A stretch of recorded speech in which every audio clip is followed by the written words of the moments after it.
Dean Martin was filming a scene for Rough Night in Jericho in the Arizona desert on a brutal August afternoon in 1967, sitting on the ground adjusting his boot between takes when he felt a sharp pain in his ankle.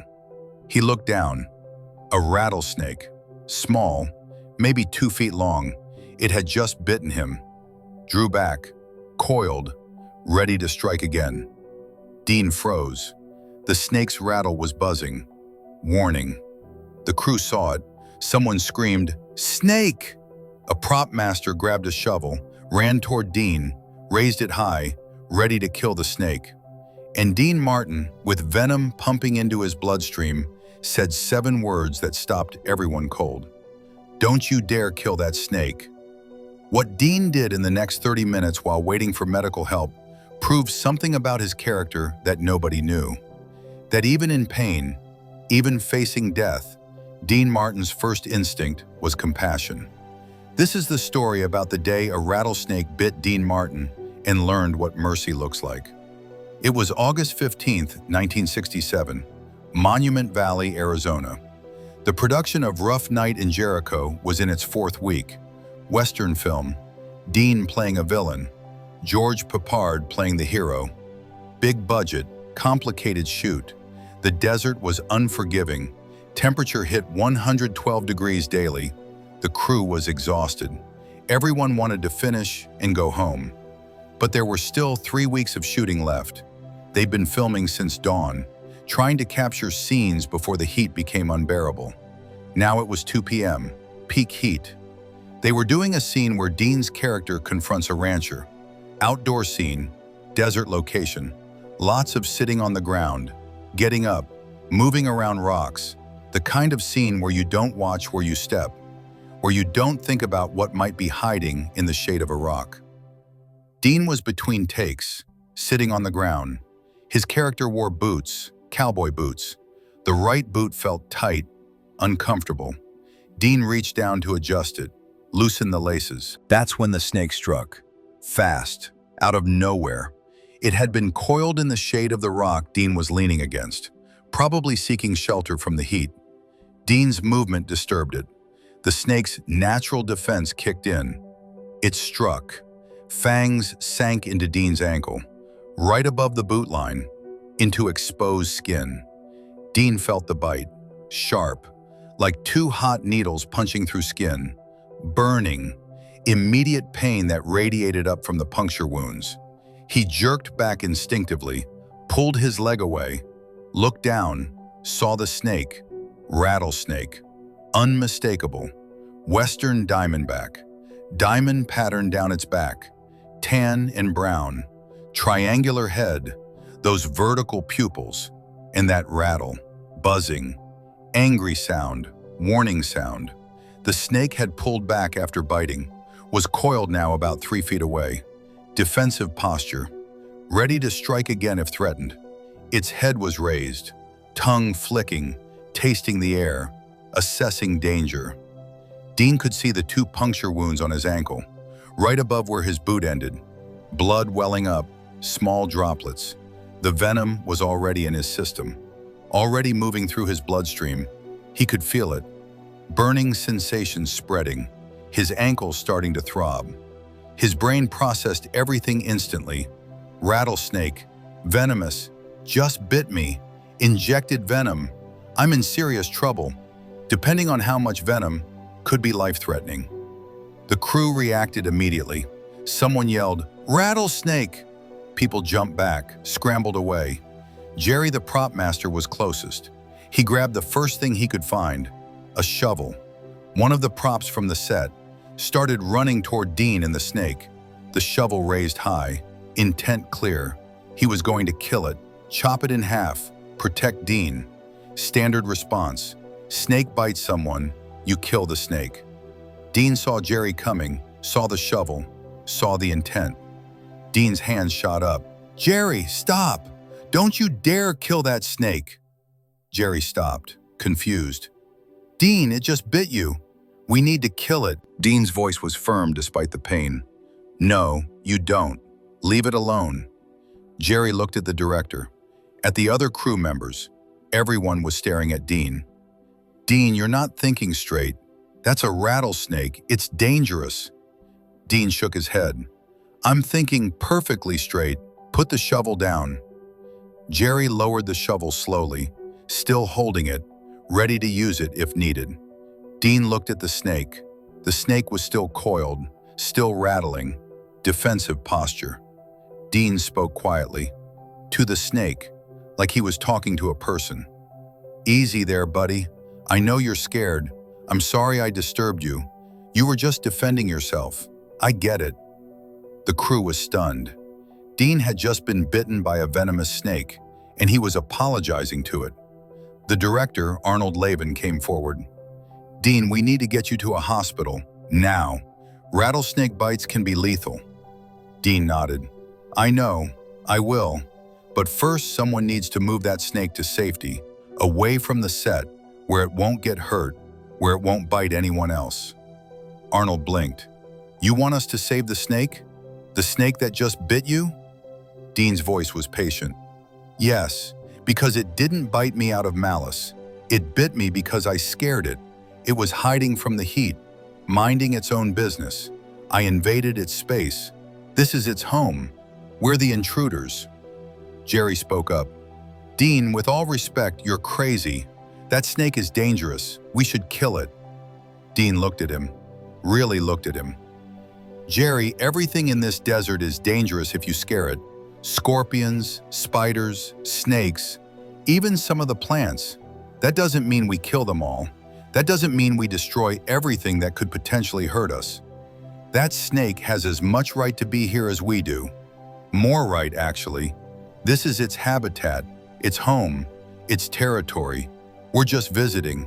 We're the ones who came into its space, set up our cameras and lights and equipment, scared away its prey, disturbed its hiding places." That snake didn't come to our set. We came to its desert. We built a set on top of where it lives. And when I sat down next to its hiding spot, it did what any cornered animal would do. It defended itself. It protected itself. That's not aggression. That's survival. Now please, I'm asking you, someone who knows what they're doing, move that snake to somewhere safe, away from here, where it can live, where it won't encounter humans, where it won't have to defend itself again. One of the local crew members, a Navajo man named Thomas, stepped forward. "I can do it. I've handled snakes before." He approached slowly. The snake was still coiled, still defensive. Thomas talked to it, low voice, soothing, in Navajo first, then in English. "Easy, brother. No one's going to hurt you. We're going to move you to safety." He used a long stick, gently guided the snake into a canvas bag, secured it. "I'll release him a mile from here, near water. He'll be fine." Dean nodded. "Thank you, Thomas." Then he turned to Arnold. "Okay, now we can worry about me." The pain was getting worse. Dean's ankle was swelling. He could feel the venom working. Arnold yelled, "Get the car! We're taking Dean to Flagstaff Medical." Two crew members helped Dean stand. His right leg wouldn't support weight. The ankle was swelling fast, already twice its normal size, turning purple. They got Dean into a truck. Arnold drove. George Papard sat in back with Dean, keeping him talking, keeping him conscious.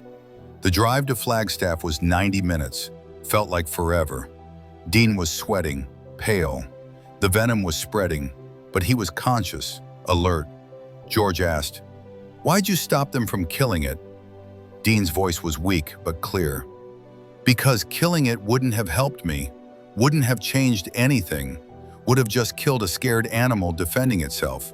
That's not right." They reached the hospital, Flagstaff Medical Center, emergency room. Dean was rushed in on a gurney. The ER doctor on duty was Dr. Robert Chen, mid-40s, experienced, had treated dozens of snakebite victims over the years. He examined the bite immediately. 2 clear puncture wounds, swelling, discoloration. Rattlesnake, definite envenomation. Looks like a dry bite or partial venom injection. We're starting anti-venom immediately. Crofab, Standard protocol. They started an IV, pushed the antivenin, gave pain medication, morphine, started monitoring vitals, heart rate, blood pressure, respiratory function, watching for allergic reaction to the antivenin. That was always a risk. Dr. Chen explained, "You're lucky, Mr. Martin. This was a young snake, probably its first defensive strike. Young snakes often don't inject full venom load. They're learning. An adult rattlesnake with a full venom injection? Different story.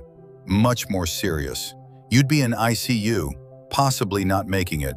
This one went easy on you." Dean managed to smile despite the pain and the morphine fog. "So he went easy on me, showed mercy. Good snake, knew I meant no harm." Dr. Chen looked at him strangely. "Most people who come in with snake bites are angry.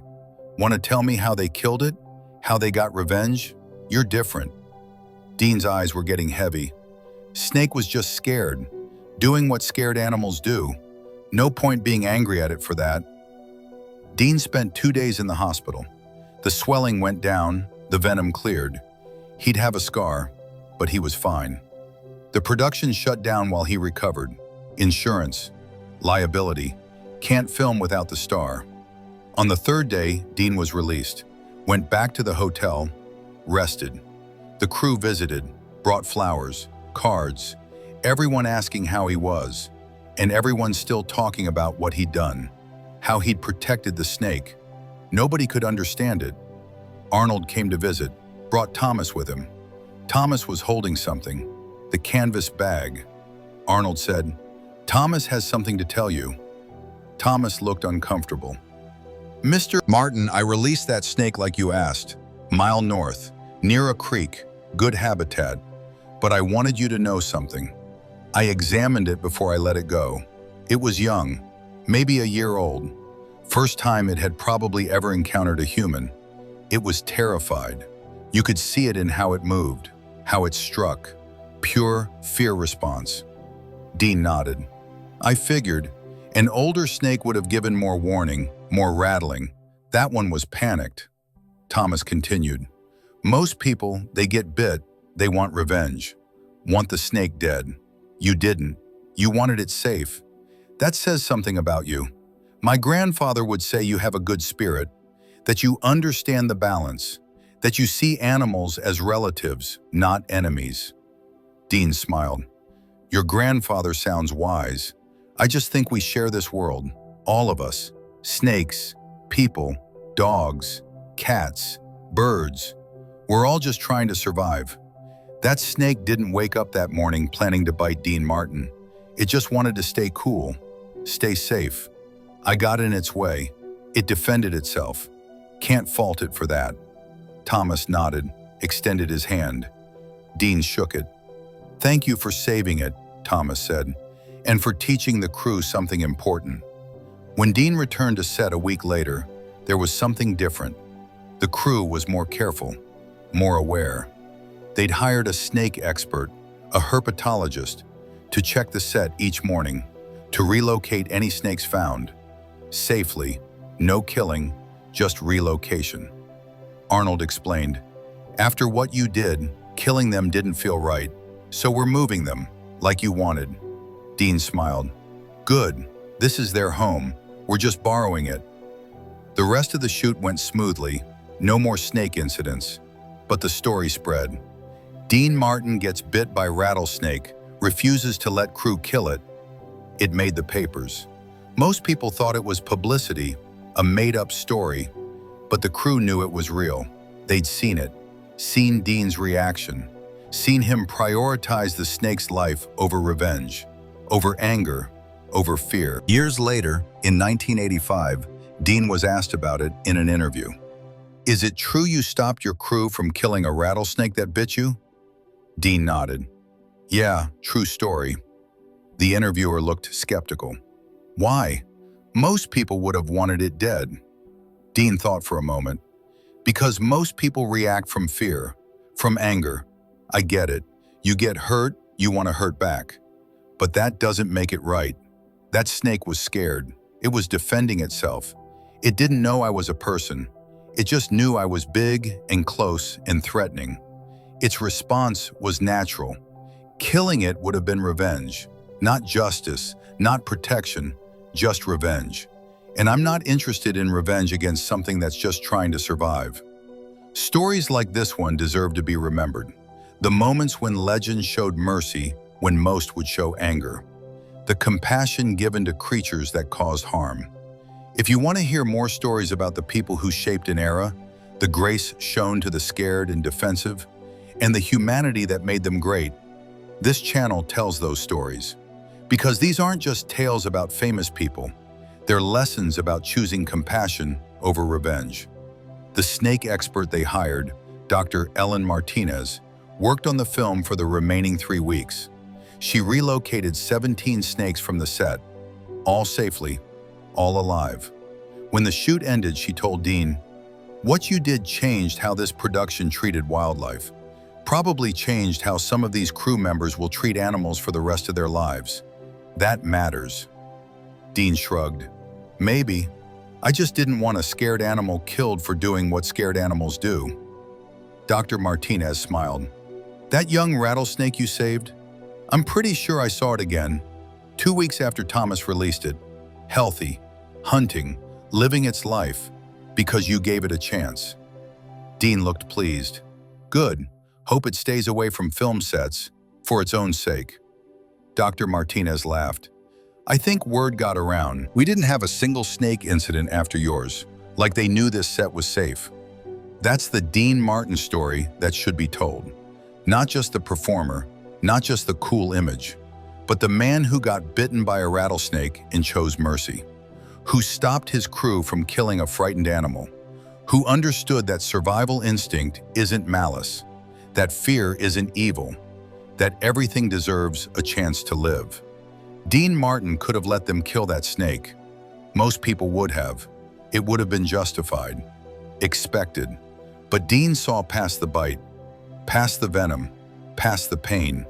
He saw a scared young snake defending itself, and he chose compassion. The crew froze when he said, "Don't kill that snake." They expected anger. They got grace. And that's why we remember his name. Not because he was a star, but because he understood that we share this world. And sharing means protecting, even the things that hurt us, especially the things that hurt us out of fear. That's not just mercy, that's wisdom. And Dean Martin had both.